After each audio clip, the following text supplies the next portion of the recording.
What is up, Sycamore artists, future leaders, designers? Welcome to another lesson. My name is Luis, and today I'm going to be teaching you guys about some typography and some hand lettering. Last week, we talked about personification, and that is bringing things to life, giving things qualities that make them seem more human. So we take inanimate objects, give them human-like qualities, boom, personification. We're going to incorporate a little bit of that into typography and lettering, and we're going to talk about what's called onomatopoeia. Some of you may have heard that word before. It's a mouthful. It's a fun word to say. Onomatopoeia. Onomatopoeia are words that come from the sounds that they make.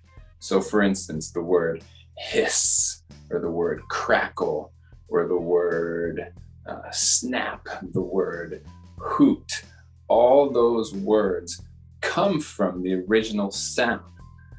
So while we can't see onomatopoeia, we can create what's called visual onomatopoeia. And we can take words and bring them to life using personification and onomatopoeia. So using things like color and shape and direction and size and maybe other elements like some personification, we can take all kinds of words, any word, and bring that word to life. Bring that word, make that word look like what it is. So I'll give you a few examples right off the bat. Let's see, I'm going to share a couple photos and then we'll talk about them. All right, here we go. 1, 2, 3, 4, 5, 6, 7. One more, and there we go. All right, so here we go. First one is the word sliced. And as you can see, they've taken it and really just made it look like somebody sliced it. So it is, while the word isn't necessarily onomatopoeia, it does have an element of visual onomatopoeia. We're taking the word and making it look like what it means. Another one is the word drip. The artist here has taken the word drip and made it look like it's oozing something or dripping and like it's wet. Maybe it's made of oil. It's a very good example. Another one, this is one of my favorite words, the word divide, and it's very clever. They took the word divide and used the letter V as a wedge, essentially dividing the word right in half. So that's a very, very good example. This is another example. It's very clever.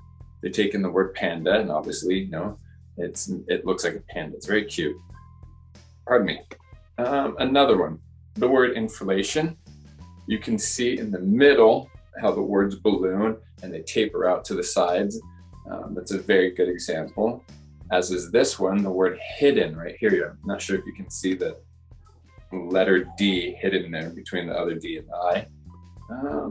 This is a great example. So while this is a little bit of onomatopoeia and a little bit of personification, the artist describes this as a meta word, and meta means shape. So they can,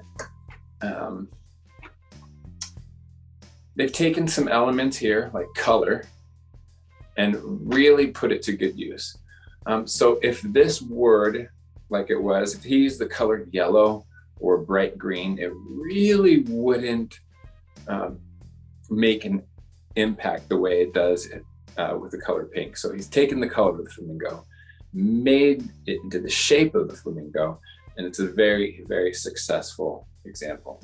Here's one more, the word pig. As you can see, he used the P for the snout and the G for the hindquarters and whatnot. This is a very good example too. This is the word push, obviously, and it looks like the P is essentially pushing the rest of the word out of the paper and off the edge.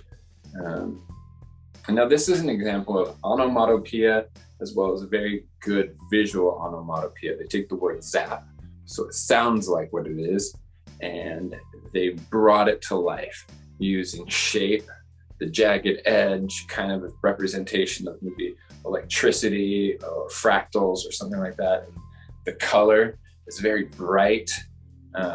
So this is a very, very, very good example of what we're going to go for today. And that is it. So what we're gonna do is take words and bring those words to life. And I'll give you a few examples that I made right here. You know what? Before we start, today what we're gonna need for our materials are a couple sheets of paper, a pencil, number 2 pencil with an eraser. We're gonna need a black marker for outlining. And if you have any colors, we're gonna incorporate some color today. So what I mean by that is if you have markers, if you have colored Sharpies, crayons, paint pens, gel pens, anything that you want to use to incorporate, we're gonna do that. So grab those materials and meet me back here and we'll get started. I'll see you guys in a bit.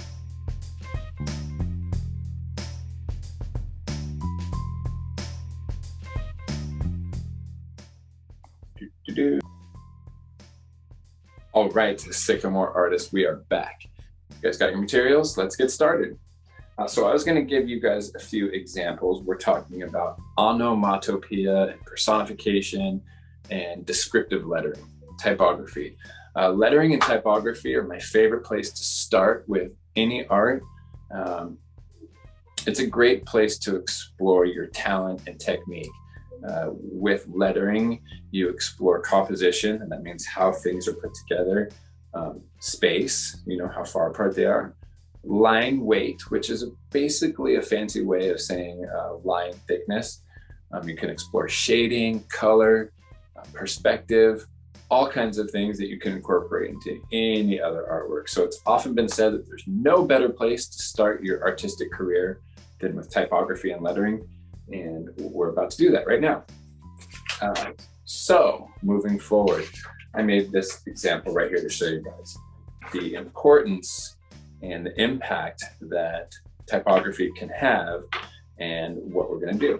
So I wrote this down, watermelon, and it just looks like, you know, watermelon written in black and white on black on white piece of paper.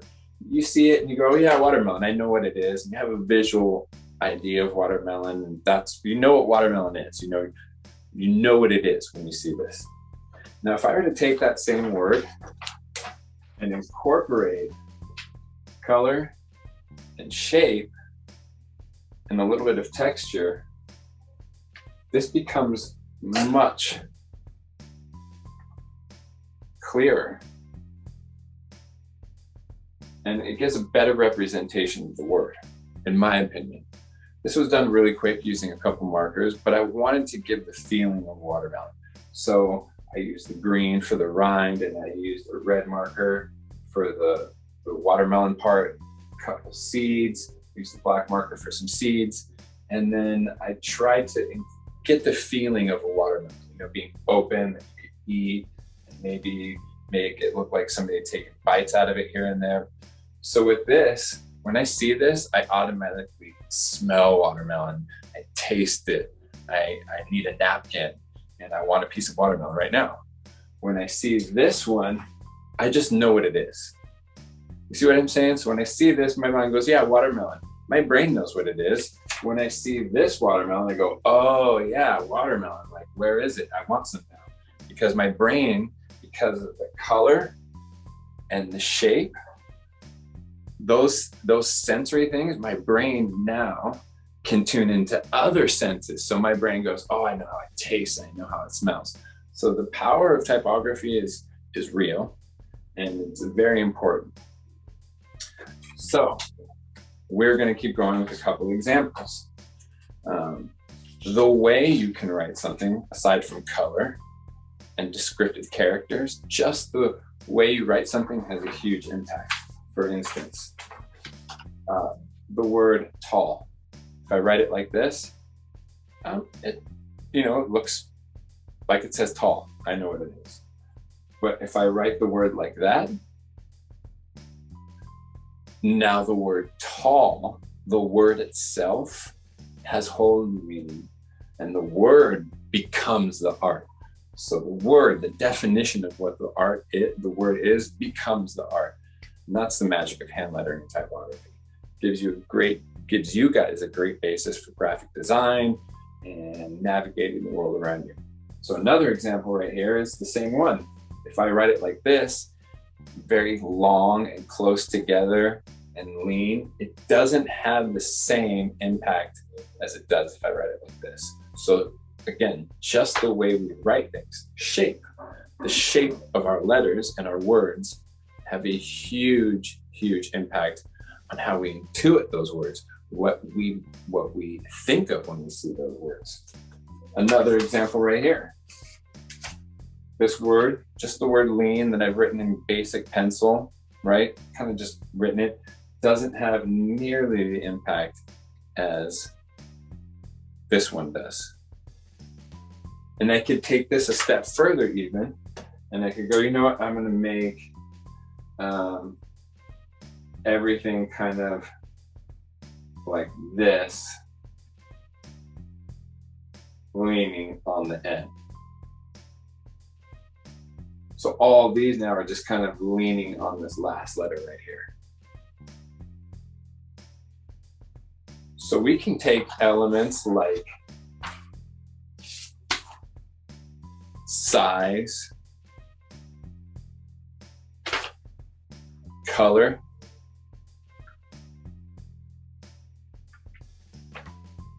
and we can incorporate things like shape too. So if I write the word arc,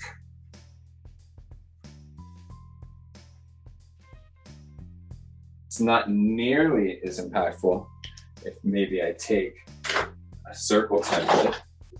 I know we always have a circle template somewhere.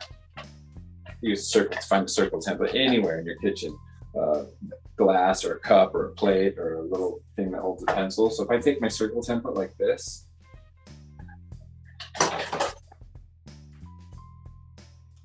and write the word like this now,